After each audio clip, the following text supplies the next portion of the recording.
தமிழ் புத்தாண்டையொட்டி தமிழகத்தில் உள்ள முக்கிய தலங்களில் நடந்த சிறப்பு வழிபாட்டில் திரளான பக்தர்கள் கலந்து கொண்டு சுவாமி தரிசனம் செய்தனர்.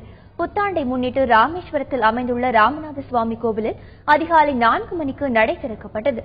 உற்சவருக்கு சிறப்பு அபிஷேக அலங்காரங்கள் செய்து தீபாராதனை காண்பிக்கப்பட்டது. அக்னி தீர்த்தம் உட்பட 22 தீர்த்தங்களில் பக்தர்கள் புனித நீராடினார்கள். பின்னர் நீண்ட வரிசையில் நின்று ராமநாத சுவாமி தரிசனம் செய்தனர். நான் ஒவ்வொரு ஆண்டும் தமிழ் புத்தாண்டு வருஷத்துக்கு ராமேஸ்வரம் ராமநாத சுவாமியை தரிசிக்க வருவேன். அதுபோல இந்த ஆண்டும் வந்திருக்கேன்.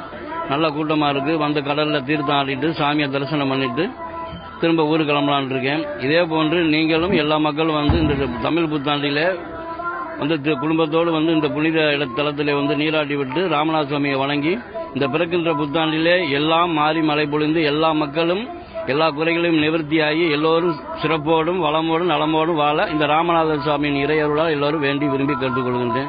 துன்மிக வருஷ ராஜா வந்து சுக்கிரனாக இந்த வருஷம் நமக்கு வந்து பலன் தரார். துன்மிக வருஷம் தமிழ் புத்தாண்டு அன்னைக்கு நமக்கு வியாழக்கிழமை அன்னைக்கு இந்த புத்தாண்டாப்பட்டது பிறக்கிறது. இது வந்து குருவுக்கு உகந்த கிழமையாக இருந்தாலும் சுக்கிரனுக்கு உகந்த கிழமையாகவும் கருதப்படுகிறது. இந்த துன்மிக வருஷத்துல வெள்ளிக்கிழமை விரதம் இருக்கணும்.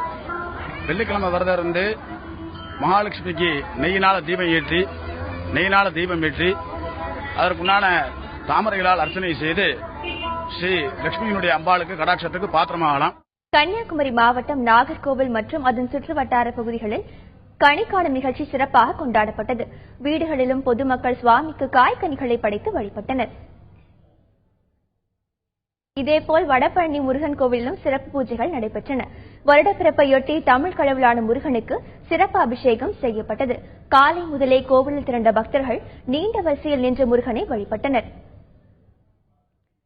விழுப்புரம் மாவட்டம் மேல்மலையனூர் அங்காளம்மன் கோவிலில் தமிழ் வருடப்பிறப்பையொட்டி சிறப்பு வழிபாடு நடைபெற்றது. அம்மனுக்கு சிறப்பு அபிஷேக அலங்காரங்கள் செய்து தீபாராதனை காட்டப்பட்டது. நீண்ட வரிசையில் காத்திருந்த பக்தர்கள் அம்மனை சுவாமி தரிசனம் செய்தனர்.